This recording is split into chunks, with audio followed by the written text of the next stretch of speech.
Thank you all for coming. I'm Ed Horwich, and very welcome to the first Shot Up North at Home event. Hopefully this will go reasonably smoothly. We won't have any technical issues. If I have a problem with my connection, you should all be able to still hear Brian. But so if I do have a problem, you might see me flitting in and out. Brian's going to talk. We've got about an hour, but it's flexible. And Brian's agreed to take some questions as well. Please don't shout out your questions. The way it's been working in most sessions that I've been involved in is that people will actually put the questions in the chat, and then I will read out as many as we've got time for Brian to tackle, if that's okay with you guys. We had an excellent response, so I imagine there's going to be a lot more people coming in as the evening progresses. And excuse the interruptions of my pet dog. Got very excited about the clapping for carers just then. This is the 31st year of Shot Up North, originally part of AFAT, that we know as AOP now, but since 2004, it's been a cooperative managed by myself and Doug Curry. And this, like I say, is the first at-home event. Back in, I think it was 2016 or about 2016, Brian, we had the privilege of having Brian as our curating judge for Shot Up North that year. And he just published Himmelstrasse at the time. Hang on, let me deal with my dog. Baby, coming out.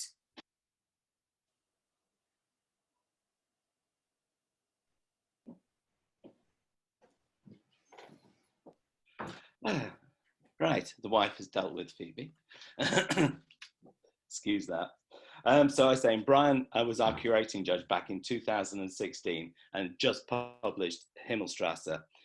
But last year I went to Poland and visited many of the places that Brian's photographed. So tonight we thought we would bring Himmelstrasse to a much wider audience, a bigger audience. Maybe some of you are already familiar with it and just want to hear him talk about it. Maybe it's new to some of you. I believe it's a very important book, as much for what it doesn't say as what it does say and the testimony it delivers about what can't be denied.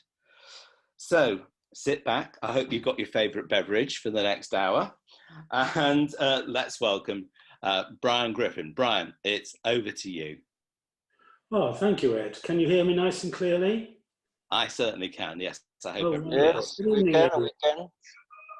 Good evening, everyone. Great for you to spare an hour of your time listening to me. The subject is far more important than me, and I hope to cover it quite well. My initial thoughts are to give credits. I always feel that anything one does as a photographer involves not only just yourself, but involves a lot of other people who give their time and efforts towards any project you might have, any exhibition, whatever you do, in order to make it happen. So I would like to start in a chronological order, actually. I go back to 2014.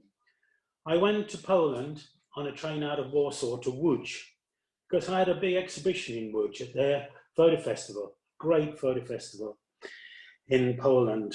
And as I was traveling, I looked out the window and saw these incredible railway lines. They were so aesthetic. They looked like the Poles had put railway lines in places that we would never think of in this country. And I was absolutely fascinated the way the railway lines just went off, actually, off the line I was traveling on. And I came back and I had a late lunch with a very dear friend, a very, very talented woman who's been my friend for years, Anne Brabon, a great woman in photography who I adore. And she said, "Oh, the railway lines. didn't they take the prisoners down those railway lines? And my face lit up. I realized, wow, that really made this project far more important and powerful.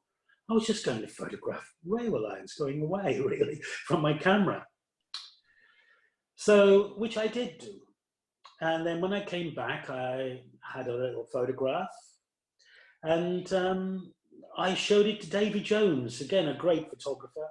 I think he still teaches at the School of Photography down in Guildford, at the university there. I said, Davy, this is what I'm doing. Railway lines in Poland.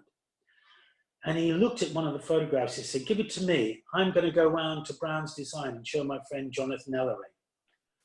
The rest is a little bit of history, really, because I went round to Brown's Design, who in fact published Himmelstrasse.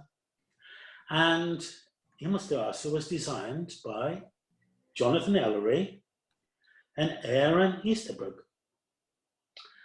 And they did an amazing job. And I'm really proud of this book. They just published it. I mean, I just got back and I had a publisher. I mean, it's very rare you get a chance like that when you do something, it becomes a book. You could be walking the streets for months or years to get a book. But I had one almost immediately, thanks to the generosity of Brown's Design, and Aaron and Jonathan, who I continue to work with, and I'm in fact working on my next project with them.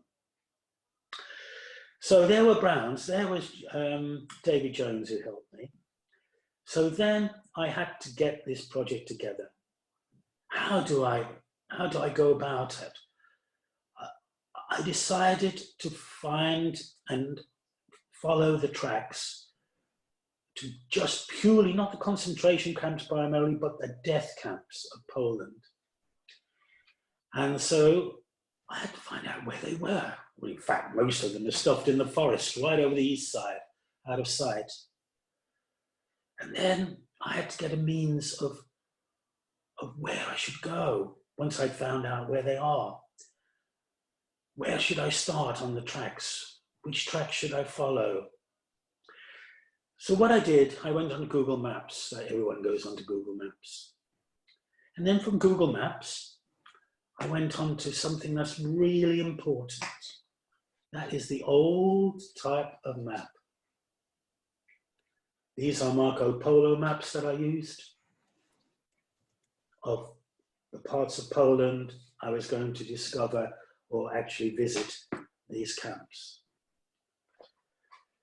So after Google Maps, I would go on these maps.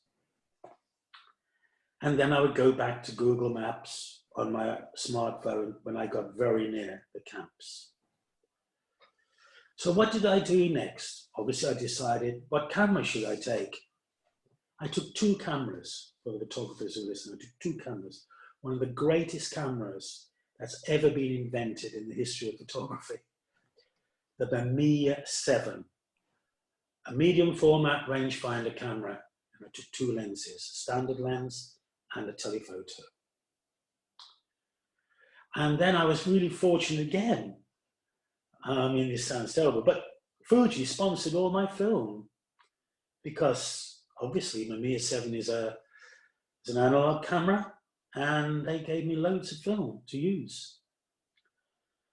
Then I took, actually I wanted to comment something about Mamiya. I've always loved Mamiya cameras.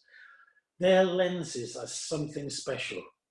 There's something about the lenses of Mamiya cameras, whichever camera you might have. There's a C3, C33, a 7, an RB, RZ, whatever. The lenses are just incredible. And so I got my Mamiya. And then I took a digital camera. I took a Canon 5D with a series of lenses. So I had these two cameras, some lenses, loads of film, and I took a small Manfrotto tripod that I could fit in my backpack. I had one of those Tamarack backpacks that you marching around. I did hundreds of kilometers of marching around. And I took the tripod because I wanted to pull really big depths of field. And of course, if I started to use long lenses, then I had to really, really rack up to like f/22 or certainly f/16 or whatever. So I needed, you know, slow shutter speeds maybe, and then I needed to put on a tripod. So I took this little tripod. And then what was the next thing I did? The next thing I did was to decide how to take these photographs. I decided I would take every photograph from my head height, which is roughly 5'8", from my eyes, 5'8", 5'9". And that would be the height that every single photograph in the book would be taken. And I would stand in the middle of each railway track, each railway lines, and look into the distance at that head height and photograph that track. So that's what I did. So that's my basic introduction to the project, Ed. If you want to ask me, Ed, anything, then obviously I'll answer your question.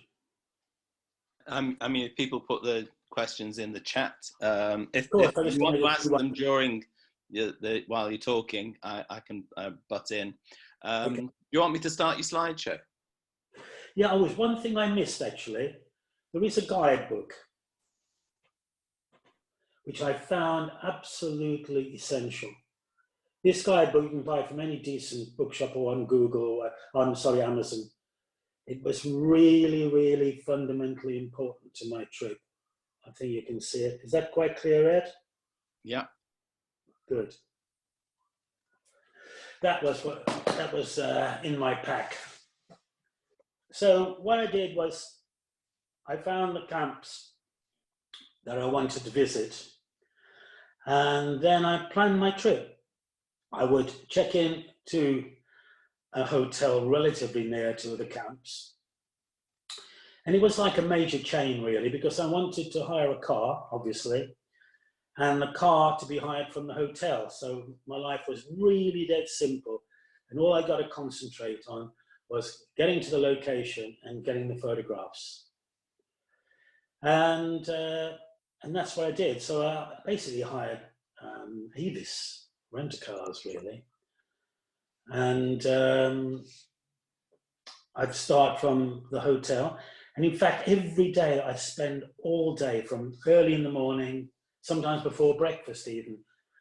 And the only thing I'd eat was a pack of biscuits on the passenger seat. And I just tootle off. Because I had a problem really. I started the project in January 2015. And I finished the project in April 2015. And obviously they're winter months primarily. So I didn't have a great length of daylight each day. So I'd use the darkness of the early hours to get to my location. And of course I'd have to finish at my location sort of late mid-afternoon really, as it started to get really dark. And then I'd drive back. I mean, the beauty of working in Poland was the fact that it was, for us photographers at that time anyway, it was cheap, which is really helpful when you're paying for a project for 3 or 4 months out of your own pocket. It was relatively inexpensive.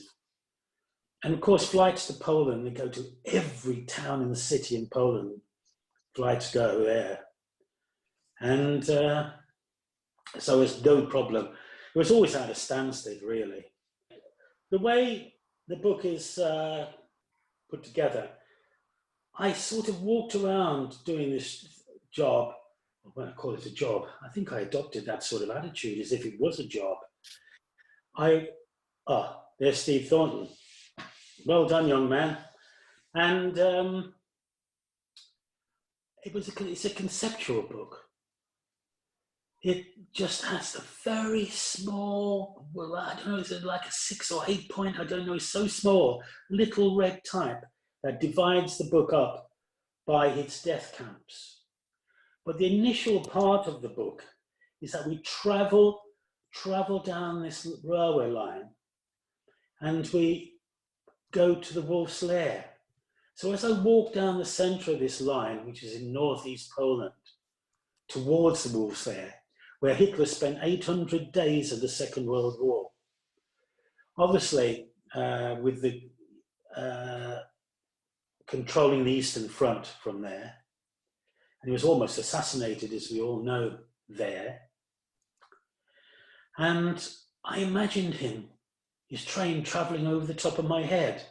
I imagined that, because railway lines are real demarcation, you know, they're only a few feet wide, and if you walk down the centre of them, you know whatever travelled down them travelled right over the top of you, or you are travelling yourself, walking exactly in line with the passengers that beforehand travelled down those lines.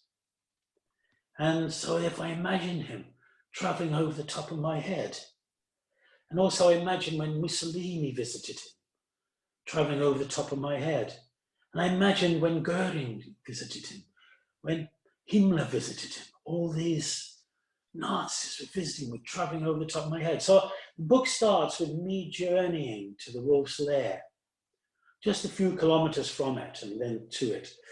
And then the book breaks open into the general railway system of Poland.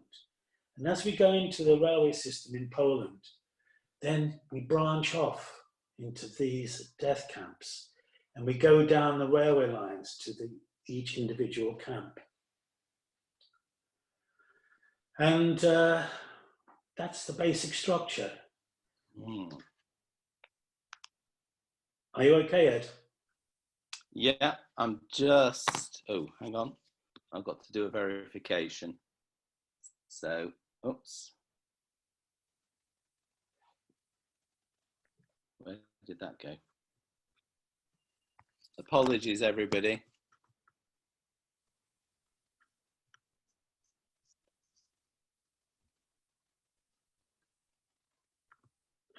So that's the basic structure of the book. I realised I was producing the most boring book that had ever been done in photography. I actually thought that as I was doing it. But then I started to think, well, I'm doing a book that no one has ever done in photography before. And I couldn't understand why. Why is it possible that it's never been done before? It's such a straightforward idea. And when I started piecing it together, and the book contains colour and black and white, I never gave it time. I just thought, well, I'll do that in black and white. I'll do that in colour. I want a bit of a longer lens here, and I got the longer lens on the digital camera, so I used the Canon. I used the Canon zoom, 70 to 200 zoom. Although I did shoot a lot of it in black and white. I think it's 80% black and white on Lumia 7. And just walked. But the thing is about walking these lines. So when I got to the camps, I realized that not only walk, and then I'd come to a bend, or a bend would be half a mile in front of me, and I think, oh, well, I'm going to have a look around that bend. So I go up to that bend and look around there, maybe take a photograph, whatever, and I'd see a bend another quarter of a mile ahead or half a mile. So I had to walk again, another quarter of half a mile, to see what's around that bend. Mm. And it just kept on going like that, kilometre after kilometre after kilometre. I must have walked hundreds of kilometres just with a pack of biscuits on the passenger seat and myself with company. But the first trip I made, I had some great Polish company. I had Anna Pareda, who lived in Łódź, Poland, who I'd met along with many other Polish people when I was exhibiting at the Łódź Photo Festival. And I met Adam Kozalski at that festival, who's printed work for me before, excellent photographic printer, very excellent English, both of them speak excellent English. And we both ventured off together on our first trip. There was me, Adam, and Anna. And we went to Białystok, right over on the east side of Poland, and started our trip there. Can I ask a question? Of course. Go on. Yeah. I'm drawing up. Please do. Brian, you've answered one of my questions just now. I was wondering if you worked alone all the time on this project, and you've told me no, you did have some others there to start with. It's clear that you were completely taken up all your waking hours on this. Were you able to switch off at night? No. I'm not great at like thinking about many things at the same time. I tend to be like really focused and driven on what I'm doing. It's an interesting question because basically I adopted, which sounds rather cold, a very professional attitude towards completing this project. I was very disciplined and very focused. So certain elements of emotion were not within me really. At times I felt incredibly sensitive, but essentially I was almost like a pure professional photographer doing a job. Did you get sort of hit in the back when you came home, when you saw the pictures? Did that sort of open gates and loads of emotion came up? When I came back and saw the photographs, I looked at the ones, all the photographs I'd taken, and the ones that I really liked.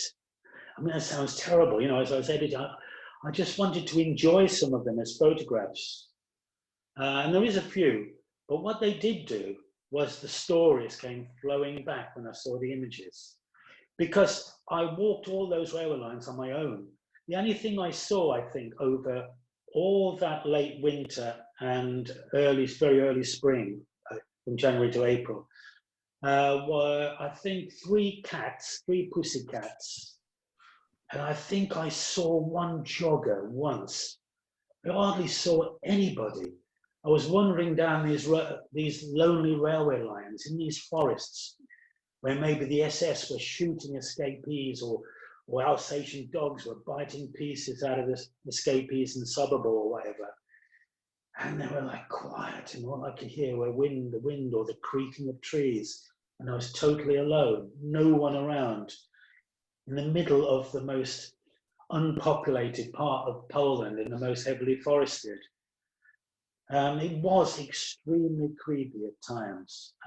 I hope to point that out. If we get some of the work on show today, then I hope to point some of those places out.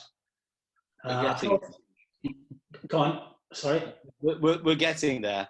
Another 2 minutes. So if there are questions, carry on with questions. That'd be great. Yeah, carry on. Anybody? I'm willing to ask. Brian, it's Chris O'Neill here. How are you, my friend? Oh yeah, Chris. Good to see you, mate. How is Inverness?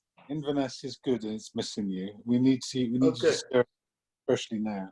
But I've just been looking at the images online, and I'm looking forward to seeing them on screen. And I mean, one of the things I find kind of intriguing, and I absolutely get the comments that were made by your colleague earlier on, and the Poles were abused. The Poles were, they had the death camps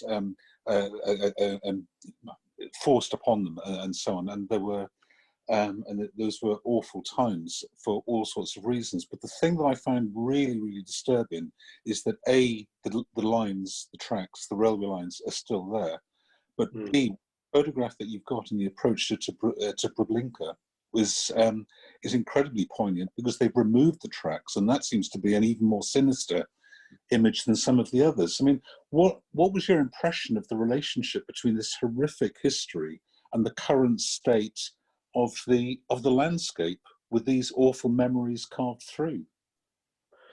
Yeah, so actually you're right, Chris, because obviously we all know the Birkenau line. It's always used in, can we say, promoting is the right word for the Holocaust. But the only railway line that actually physically went into a camp that I found in Poland was a camp called Stotów, which is right next to Gdansk. It's a short drive to the east of Gdansk.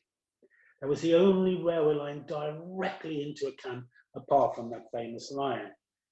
And also, when we get the slides up, obviously the Judenramp at Birkenau is like really horrible as well. But yeah, the lines passing through, can we say, up-to-date Polish environments. gives you a rather strange feeling, especially when you see a modern train go down it, you know.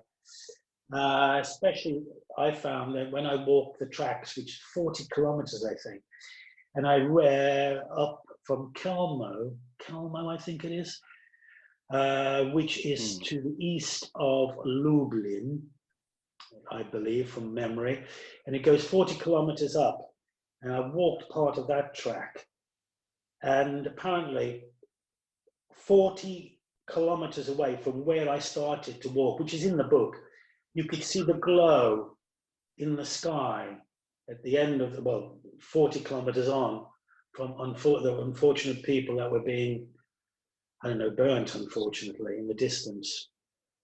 And as I walked that track, I looked into the distance, which of course it was during daylight that I was there, and thought about that glowing, almost like the steelworks in Birmingham. Now I looked out of my bedroom window and they glowed red every week.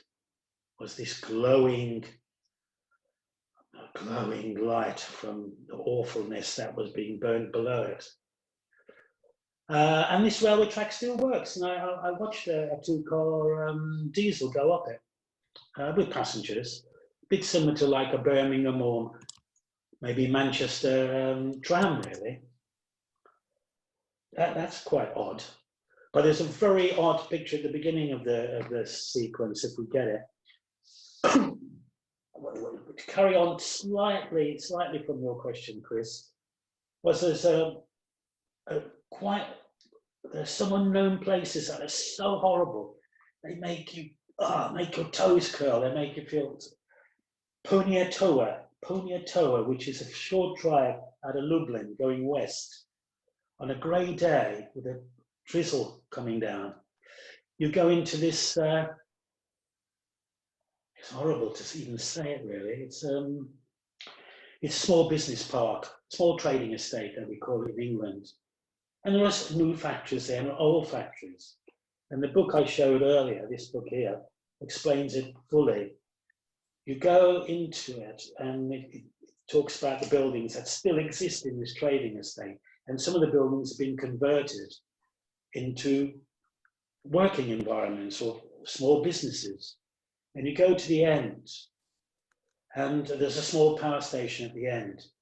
And still, this train estate is working with the original fence to the death camp around it. So people are actually going to work, parking their car. There's the death camp fence, just 10, 20 yards down there, you know. That is really odd, that people can work so close to such an awful symbol of the Holocaust, but they do. I can't explain why, really. There's a couple more questions coming. Well, there's three here.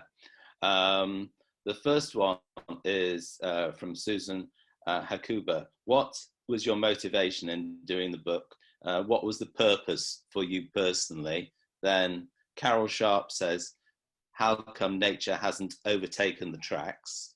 The very last one, how many sections of track and how long did it take? Oh, well, as I said earlier, it probably took me about 6 weeks, I think. I'm a professional photographer. I've been professional since 1972. I'm a lot faster than, not everybody, but a lot of photographers, because it's been my job. So I can do things at times quicker than a lot of people.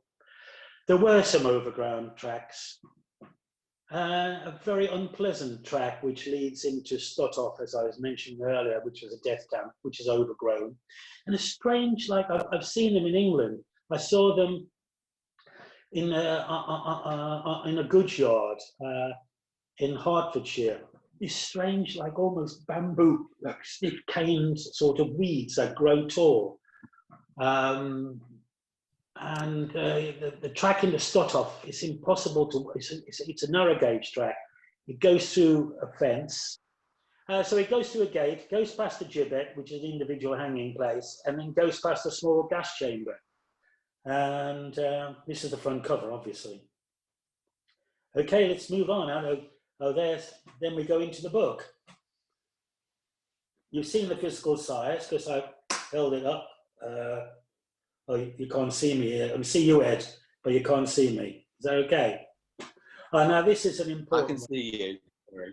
This was during a blizzard.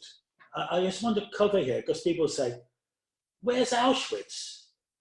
Well, I did go to Auschwitz, but I thought it was just like somewhere in England or America.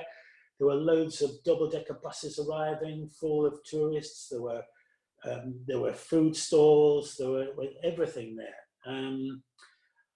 which is totally and radically opposite to all the other places I visit, which we'll see in a minute. But then, sorry, can we go back one? Yeah, Birkenau, which this is.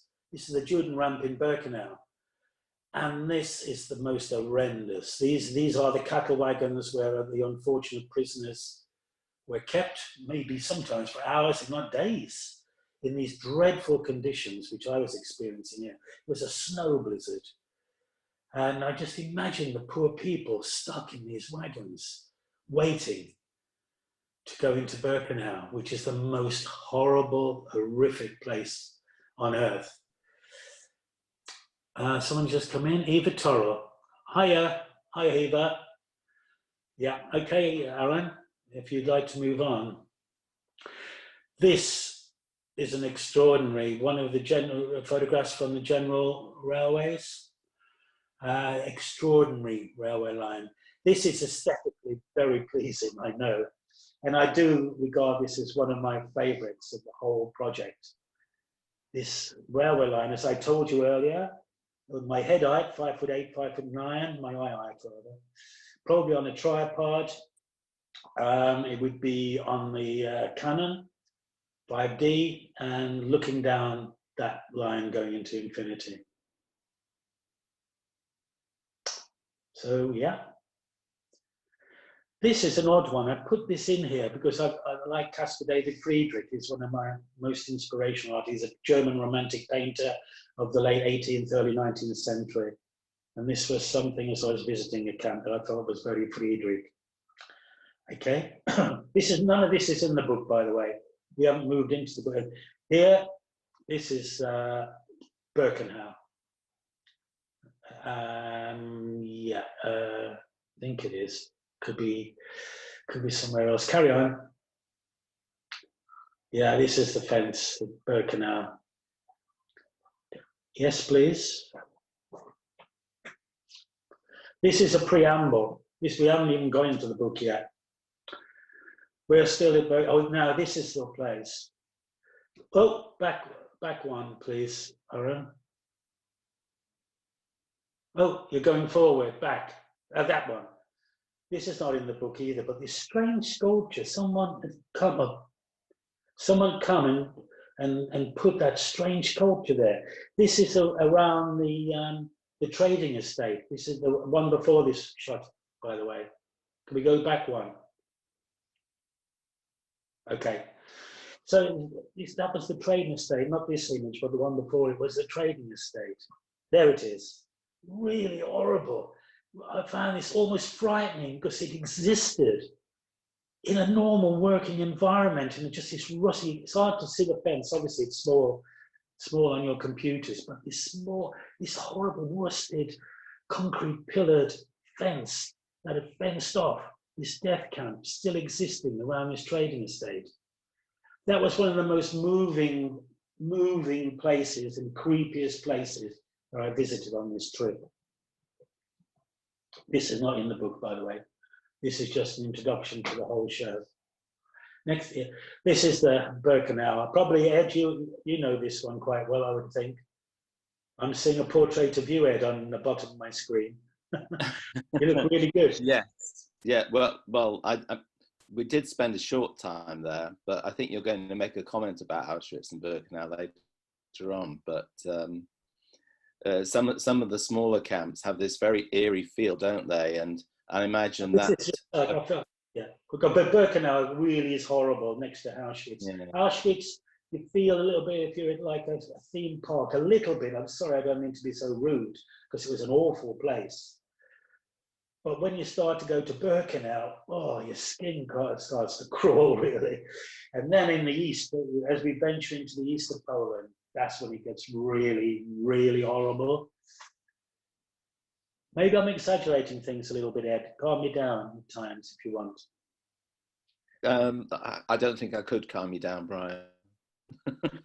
This is on the way to Sobibor. This is a track on the way to Sobibor. I think it is. It's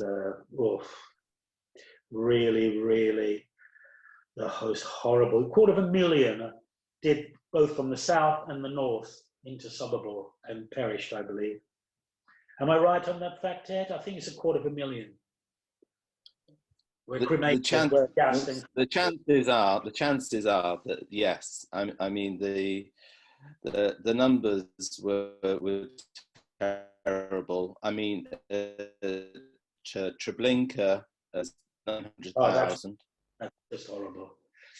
I mean, they use railway lines to actually burn the bodies in Sobibor. They just laid a load of railway lines and then put the gas bodies on top and burn them. That's what used to glow in the sky at the end of this railway line.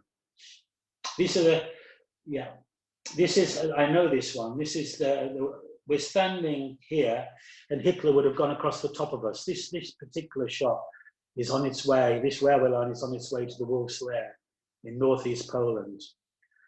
So he would have traveled a few times over the top of me here many decades ago in the past.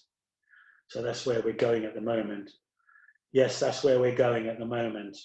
It's getting more horrible. I'm walking on my own here and I'm thinking of where I'm going and I'm not feeling fantastic. I'm not. I've eaten a bit of my pack of biscuits. I've got my backpack on. I've got my camera out, obviously in this case, the DSLR of the Canon 5D, and I'm walking towards the funeral and it gets creepier. We go almost down these dark gullies. Obviously the lines have got a little bit of shine on them, so trains have come down a little bit occasionally. They're not rusted over, as you can see. Probably something's gone down there. And now we're getting closer and it's getting really more horrible. I'm on my own, as I always will be, apart from occasional pussycat. We seem to walk down the train lines, seem to walk like walking down the train lines. And we're approaching the epicenter really here.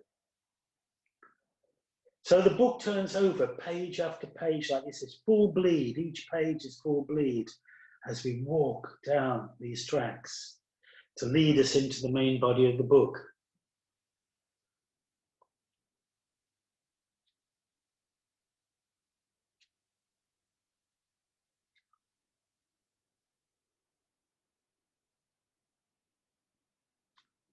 Now we're getting really, really close. We might see some remains of where he stepped out of his train. Here we are, coming right up to it. Yeah. And obviously I've swapped over to the 5D for some, to the Mia 7 here. Again, I can't recommend this camera enough. Incredible light meter, incredible quality. Obviously a very quiet, almost lighter shutter. And then we go out the other side. We've just passed through. We're going out into Poland now. We've joined the train and we're out. This is near Gdansk, just to the west of Gdansk, actually.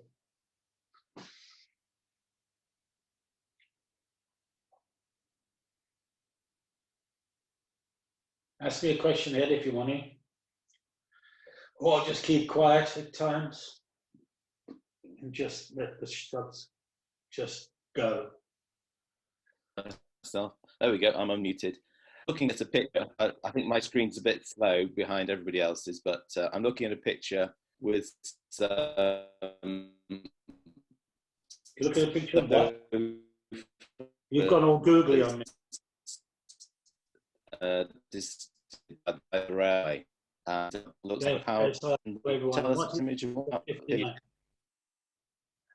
That's a good question. I always wanted these numbers in. A lot of my photographs of the railway lines, I kept these numbers in. I would imagine that it's about incline. would imagine it's regarding incline. Is it? I never actually found out, but I always wanted them in my photographs. I just liked them. Good question. Maybe I should research into what they're all about. If we've got a Polish railwayman on at the moment, then maybe they can tell us.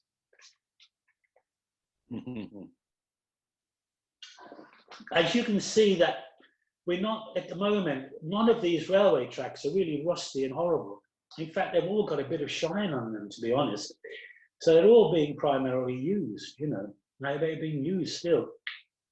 I did keep away from any electrification. I didn't like electric lines, so I just felt they were inappropriate.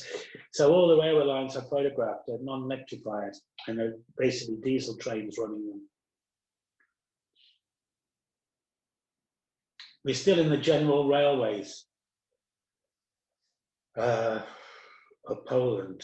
So I'd be going around the whole of Poland doing this, mostly on the east side. As you can see, I was producing, this is in northern Poland now. I know it's right at the top now, right on the Baltic coast, I think we are now.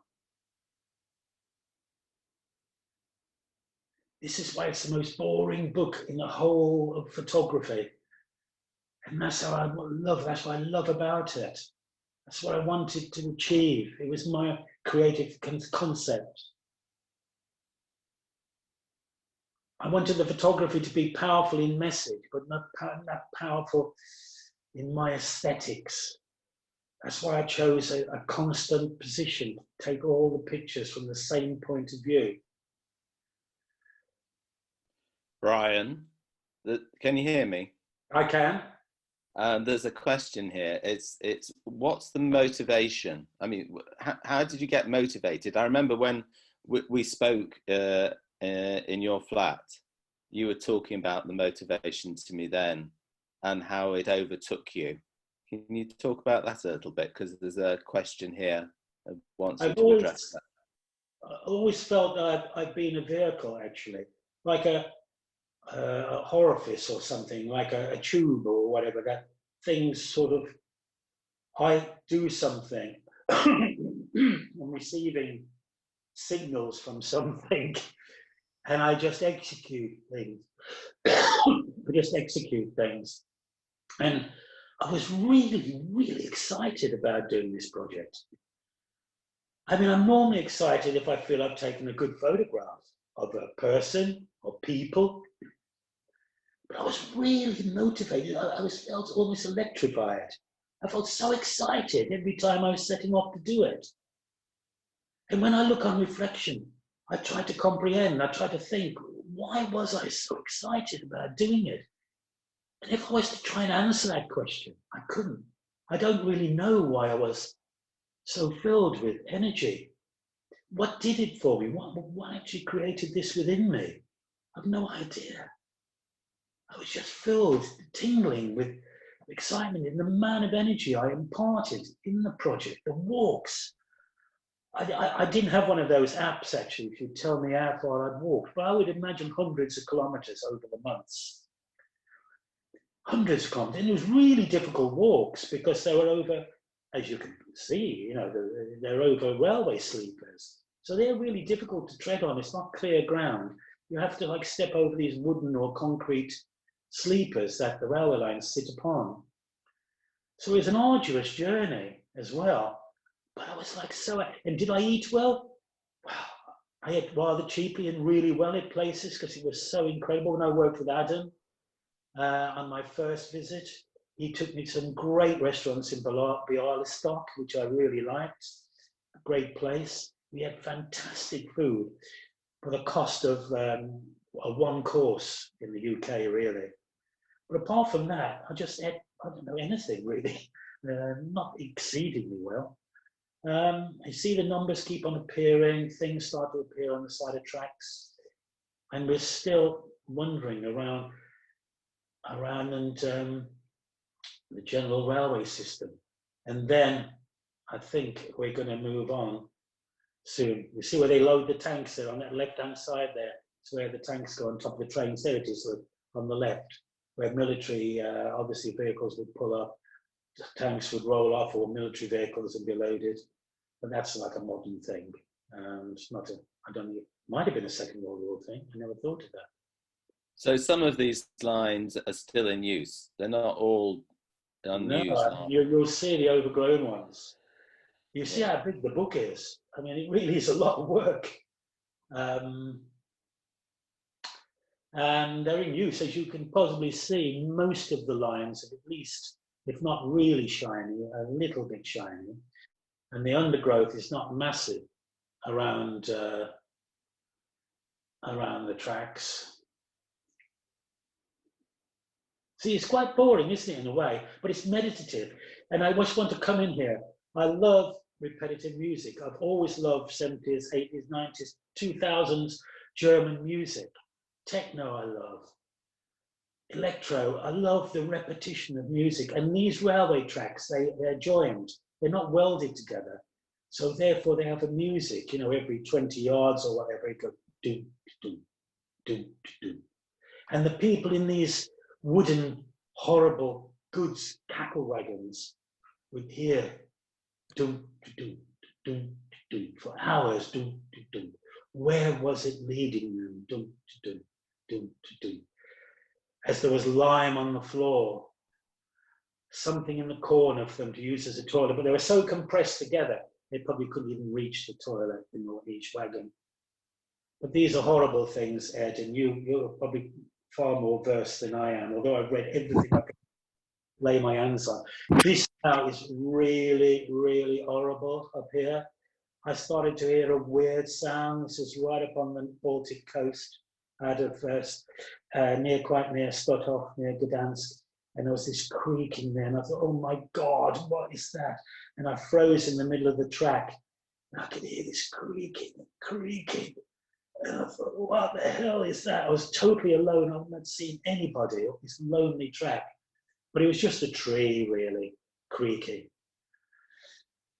But this was in northern Poland. These are general tracks, really.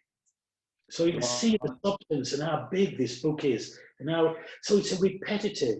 It goes boom, boom. Each page goes dum, dum, dum, dum, dum, dum, dum.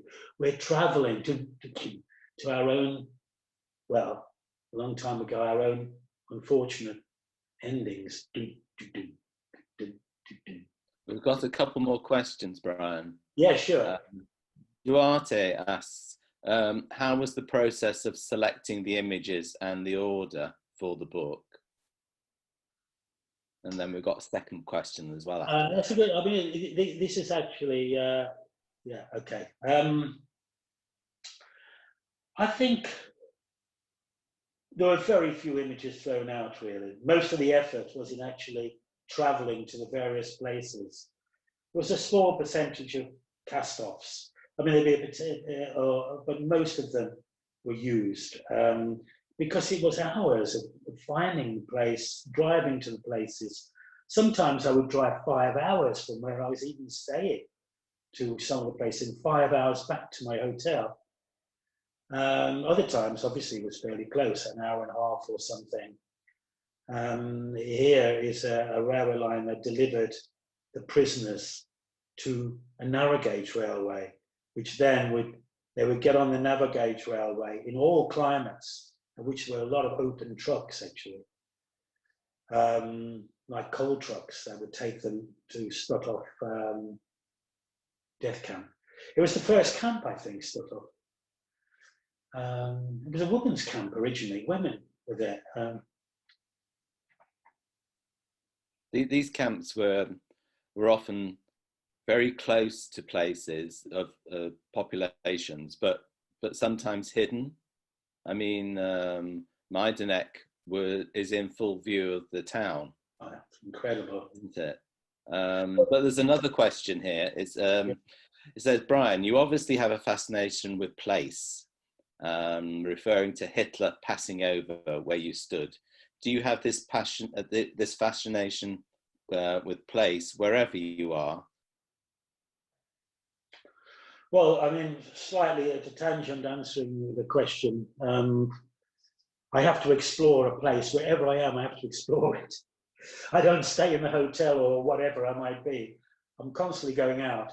My first visit talk about place, is normally the cathedral. I go to the cathedral first, generally, in every town I visit, or the major church. I'm a little bit of a spiritual person, actually. And I felt this project was driving me spiritually, really. I felt I was being energized. Because this project is unique in my work, really. You couldn't associate it directly with the work I've done through my career. This, again, is in Gdansk. I've thought of something prior to that question, Ed, and I've lost it. Sorry. No problem. I'll come back to it, I'm sure. I can ask you another question if you want. Okay. Gabrielle says, did this project bring you any clarity of thought or closer to understanding how a population could enact this kind of genocide on such a scale?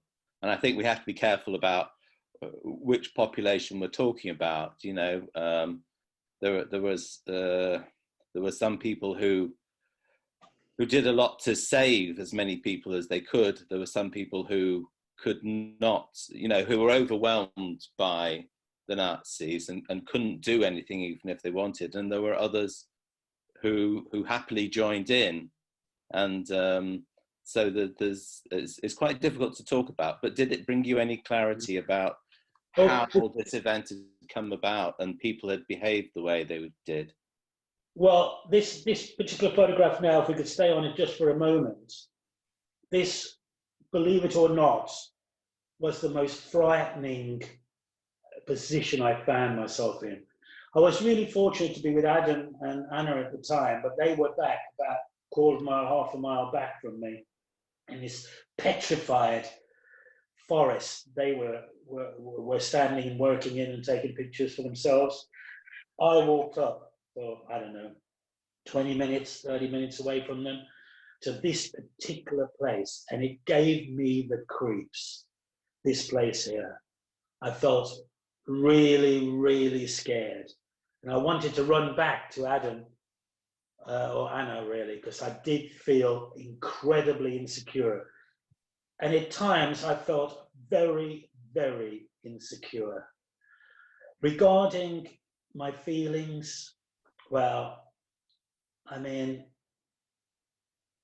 everyone should do this tour or do a tour in one of the other countries, Germany or Holland, or there's loads of countries with death camps or concentration camps. But the Polish tour is incredible. And it's feasible. Just hire yourself a car and you can do it, really. A couple of weeks, maybe, at least. But it really brings home to you the horror, the absolute horror, when you don't hear any birds singing, when you see no wildlife apart from, as I said, the occasional domestic cat. You don't see anybody walking down these lines. All you feel is about where these lines led 2 or 3 million people. It's just, it brings home to you without even being in the camps, really. And the camps, I mean, you mentioned Majdanek. Lublin was the center of the SS, really. That was the man. There it is. Oh, it's really, really horrible. There's the numbers down the right. It's a really, really horrible place, this. But the camp Majdanek, as Ed mentioned earlier, is a really extraordinary place, because like Lublin, which is, Majdanek is in Lublin, really. Ed can tell you, he's been there. It's like perfect, manicured museum, really, massive in scale. It's probably it's big, at least, of all the area of London I'm in, Rotherhithe I live in. It's really large, and it's absolutely in perfect condition, sitting within a city, the whole camp. It's just like if you're in Reading or something like that, you know, or I don't know, Basingstoke, or even somewhere as large as maybe even Leicester or Derby, it would be overtaking within that city the size of Majdanek. And the gas chamber still exists in that camp.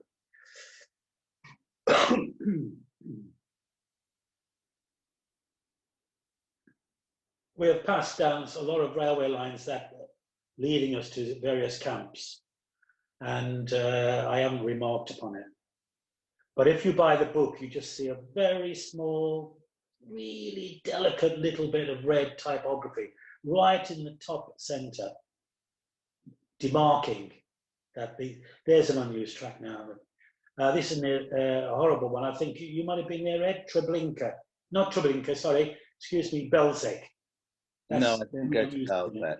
Belzec's on a real confluence of railway lines, on a real junction of railway lines, like a big railway junction. That's why it was built there, because it bring them from all directions. Southern Poland out into Hungary, down, I don't know, Romania, wherever, could come into Belzec.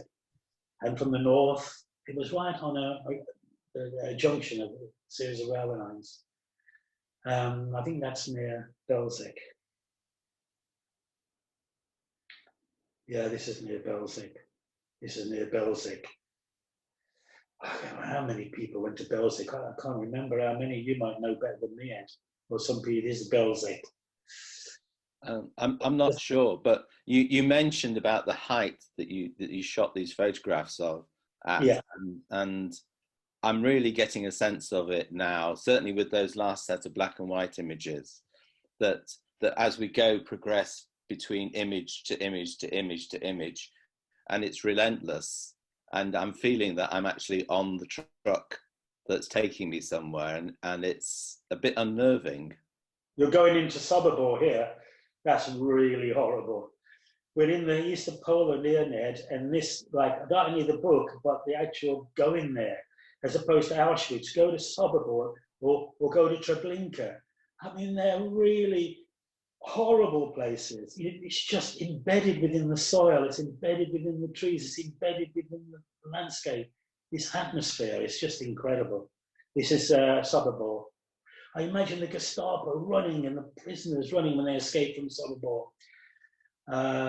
You know, and the SS after them, you know, and shooting them as because they had the choice of either going west into Poland or going east across the River Bug, which is quite a wide river, really, and they had the choice which way to go. This is leading us here to Kelmo, which is horrible. This is where they use the gas fans. You probably know about that, Ed, better than me. Those gas fans that they just put the prisoners into and drove them into the forests and gassed them with carbon monoxide on their journey. This here, when we go left here, it takes us up to Sobibor. And from this point here, 40 kilometers north, you can see the glow in the sky. Horrible camp. And here, this is the Sobibor track leading us up to that particular camp, where 250,000, maybe, if we only said 125,000 this way, 125,000 from the north. And then the diesel still bounce up there occasionally. They're like trams, really. There it is, the tracks to Sobibor. You can feel it though, Ed. I think what you were saying was you can feel the repetitiveness. I mean, you can feel yourself journeying, can't you? Although there are tracks obviously going to different places, it feels like one track, doesn't it, in a way? Yeah. Is that what you were saying in a way, or were you saying? Yes. Sobibor again, the forests of Sobibor. That would really. I don't really. Again, this is Sobibor, the forests around Sobibor, which is right over on the east side of Poland, obviously in deep forests, hidden amongst the coniferous trees. Steve asked, did you encounter any trains while you were photographing? Yeah, only one or two. There were really 2-car diesels, maybe 3-car diesels. A bit, as I said, like trams. A bit. I didn't see any goods trains or lengthy trains at all. Only sort of, you know, small town to small town, sort of stoppers, really. And Owen says there's a very hypnotic quality when we're watching a slideshow like this. And that's how you get the feeling from the great design of Aaron and Jonathan. You get this feeling, they've really propagated that feeling, enlarged that feeling, made that feeling possible within the book. The book doesn't detract from that feeling. It delivers it even stronger. Can you feel how big this book is and how often? You know, it's a bit like music, really, but perhaps music well, repetitive music. Anything else you want to ask? I'm happy. This is all around Stotov now, right up near. This is right up near the Baltic now. This again is a manicured, beautifully tended to death camp, where supposedly they made. Oh, Ed, I'm going to have to say it. Human soap. I'm sorry to have to say it, Ed, but I bought a book on the manufacture of it actually at the gate of this particular death camp.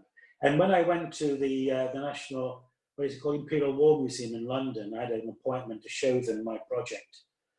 They said they may have a bar or two of it, but they weren't interested in my book whatsoever. And I thought, wow, oh, thank you. Thank you for not being interested in my book. This is the narrow gauge railway now we're on that took the prisoners into the Stotov death camp. And I think we'll see the only railway line that I saw, apart from obviously the famous one at Birkenau, Auschwitz, that actually goes into, still physically goes into a death camp. And it's a narrow gauge railway. There's a lot of narrow gauge railways in Poland, actually. Quite a lot. This is the railway line taking us there. This is the horrible railway line because this leads you there. Here it is. That if you could stay there for just maybe just a little bit longer, you can just make out the line coming from the bottom, in the right bottom center of frame. It goes round a little small bend there, and literally maybe 20 yards just beyond those trees there is a gate. Through that gate, on the left-hand side is a gibbet, and then just opposite, or very close to the gibbet, is the gas chamber, which is like a brick schoolyard, English schoolyard, bike shed. You remember those sort of like, 30s, 40s bike sheds in sort of senior schools and that, out on the playground. It's built a bit like that. And then there are some trucks in there. They have got some of the original narrow gauge railway trucks in there. That's where the prisoners would get out once they were inside the camp, which just lies to the east of Gdansk. I didn't really like Gdansk that much, but I enjoyed the fact it was. Oh, this is the horrible one. We went there on the first visit with Adam Kozalski from Łódź and Anna Pareda. We went there. This is all that remains of the track going into Treblinka. Did you see anything else when you went there, Ed? That's the only bit I could find. There was that they had recreated some of the railway sleepers, but none of the track. Yeah, that's what exactly they do. This leads to the sleepers, I agree. Yeah, but it's there's no bird song there. It's in a way it's quite beautiful, and until you reveal, because there's nothing left of the death camp itself. Only the foundations of the SS camps, and they got a very basic foundation mapped out. Well, you see the monument, and you see the stones that are put there as a monument. Most of the monuments were built by the Soviets. And this is all that's left of the railway track. You venture out to the main line. Yeah. This is the bridge that you might have seen this, because I asked if the museum was a small museum there, isn't there, Ed? And this is where the railway line would go to Treblinka. You come off the main line and take the unfortunate people to the death camp there. It's horrible. It's massive. I think it took us 3.5 hours to walk around it. And you have the execution area, didn't know, where they shot people as well as. I can't just all talking about it. This is the very end of the book, I have to admit. We have reached the end of the book.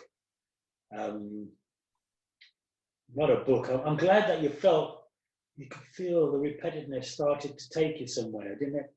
Here's the end of the book, folks.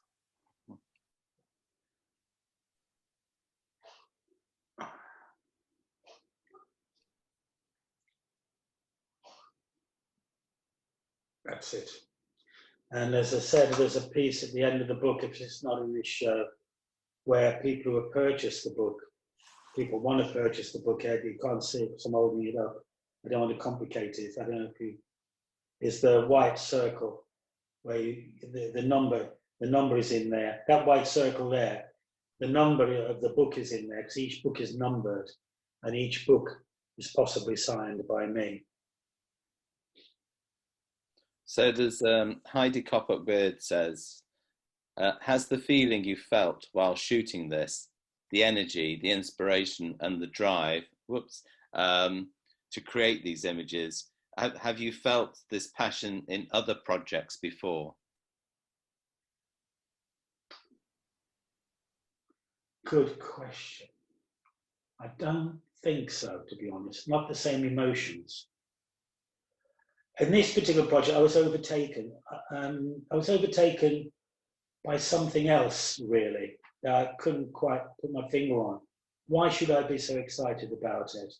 Why should I be so overtaken about it? I haven't actually rationalized the answer to that. I haven't really come to a conclusion about that. Why did I do it? It's totally alien to most of my work. It certainly wasn't for acclaim. It certainly wasn't for financial reward. It was for none of the fundamentals why people work. I spent my own money. Okay, I probably spent, I can tell you these sort of figures. I think I probably spent £10,000 of my own money on my visits, my total visits, including airfares, hire cars, hotel bills. So I just, I didn't even think about how much money I was spending. I just did it. So really, I was just an automaton. I think sometimes myself, I'm an automaton.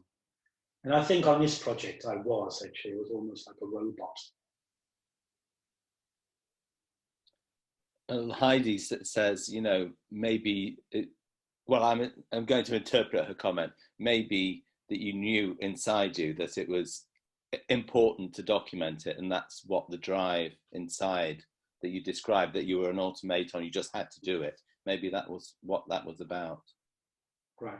I can't see myself, Ed. Is that okay? I shouldn't see myself, should I? Or can you see me? Can you see me?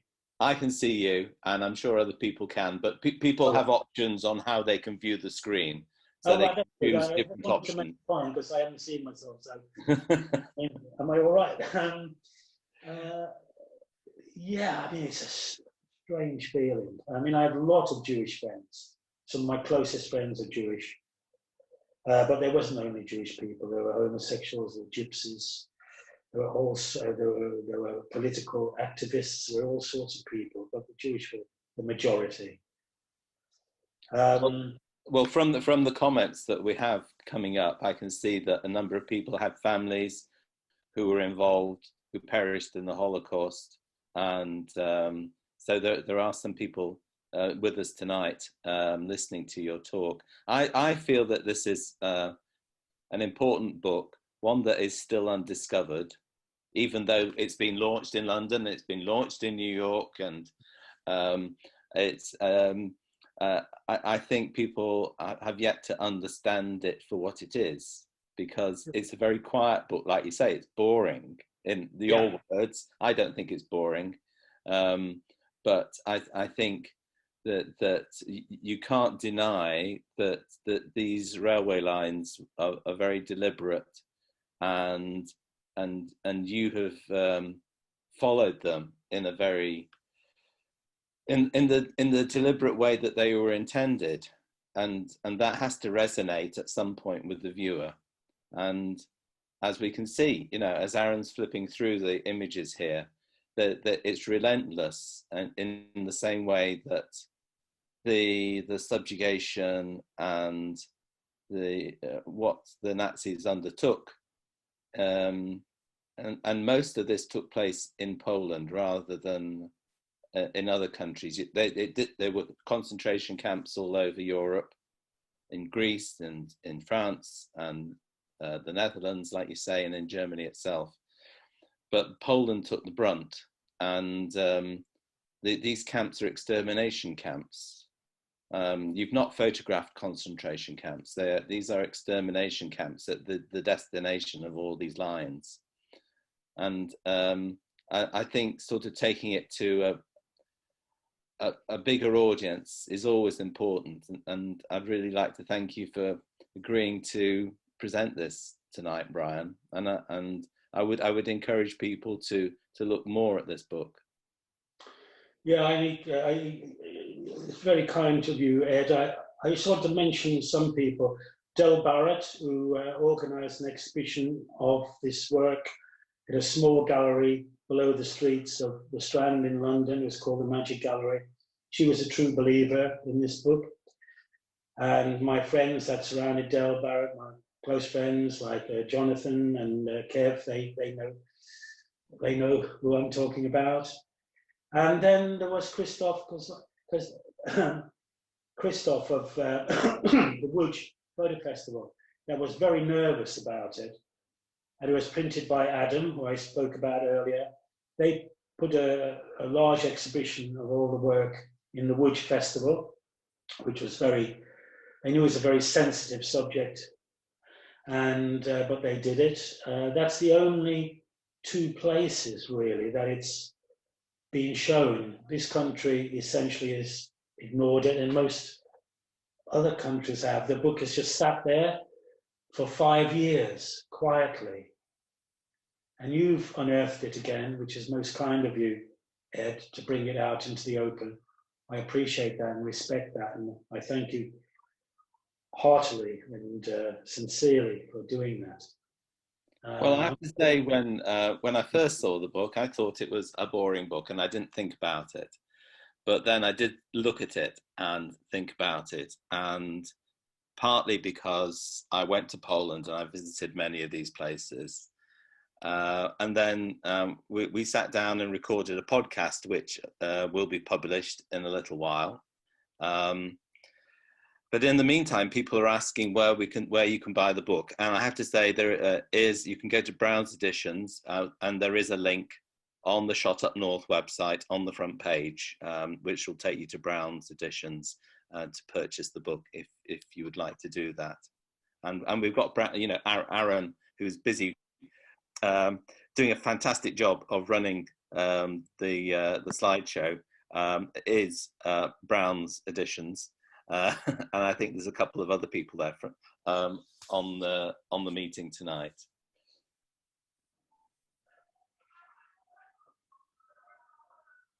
There's a lot of people saying thank you very much for all this, Brian, and thank you for your great talk. Great work. It was, yeah. Can you just imagine me doing that? I can't almost, Ed. I almost can't imagine myself doing it. Isn't that a weird, strange feeling I'm getting? I almost can't feel that. I almost don't physically feel I did it. But I did. Isn't that strange? Aaron, if we can go back to stop sharing the screen, and we'll see the gallery view of everybody in the meeting, that would be great. Thank you. Thanks very much for doing that, Aaron. I'm going to save the chat. We have been recording this, so I'll edit it and try and get the bloops out of it. But I think what I'm going to do is I'm going to unmute everybody. Oh no, you can unmute yourselves. And Brian, how do you feel about just taking some voice questions? I'm very happy. So if you could just raise your hand, either your physical hand or your electronic hand, if you know how to do that, and I'll call your name and then ask a question if anybody does have a question, if you've not asked them all.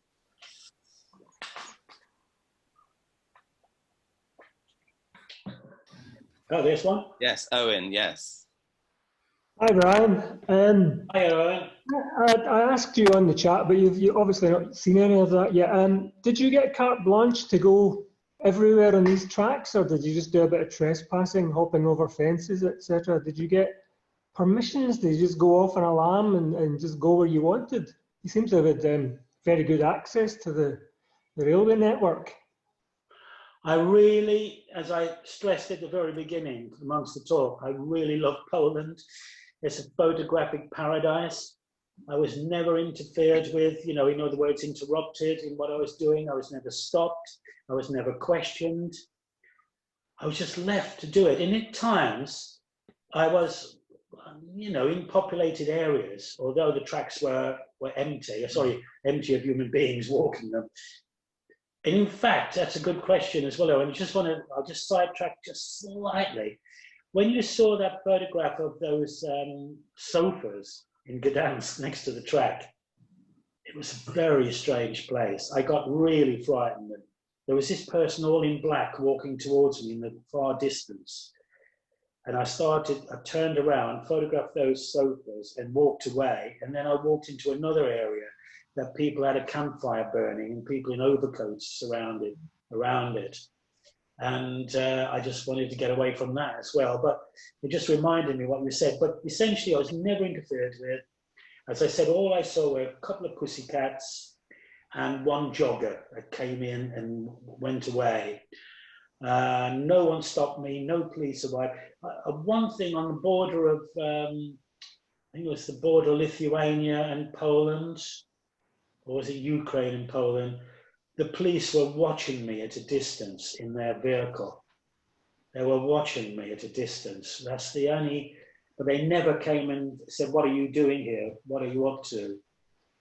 And then when I got really near the Russian border, as you know, there's an island of Russia on the Baltic at the top of where the military base is, next to Poland, right on the top corner of the northeast of Poland. A police officer, I was on the main road actually, I was trying to find through the trees this path that I'd seen on the maps and on Google Maps. And a police officer did drive to me and said, would you mind moving on? Would you mind just moving on? There was that little incursion into what I was doing, but basically left totally on my own, Owen. Totally on my own. Very good. Yeah, it's surprising because if you tried that here, there'd be security men all over you in no time. I mean, maybe 20, 30 years ago. Impossible, Owen.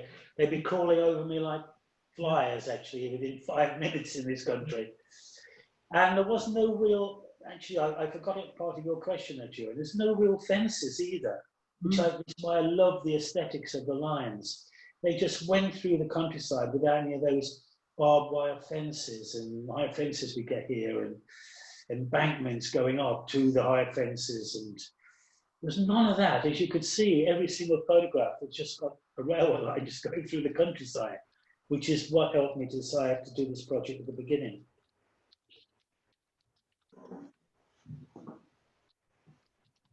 Anyone else got a question? I'm sorry, if anyone, I'm here and I'll answer anything. That's sort of the guy, really. Are you still with us, Ed? Yes, I am still with you. I managed to mute myself. Jeff, it's lovely to see you. What time is it there, Jeff Morford? What time is it? 6:30 in the morning, Brian. I love you, Jeff. You are one of the most people that ever existed. And when he gets to Christmas, we're going to have to fly you in. Sorry, Jeff, that's most rude of me, but you know I love you to bits. You know that. Where are you, Jeff? A great man, actually. I met in China. He lives near Melbourne. Very talented man. Right. Well, it's coming up to 9:30. We've had a great hour and a half of Brian. And I'm going to thank Brian. I'm going to thank Aaron for helping out. But it's been a fabulous audience. Thank you for your questions. Brian, thank you so much for sharing your book and your thoughts. The podcast will be coming out. I'm not quite sure when, but it'll definitely be coming out with many of those thoughts and extra thoughts. And I can see lots of thumbs up. Thank you very much, everybody. Enjoy the rest of the evening. And thank you, Brian. Thank you. Pleasure. Yay.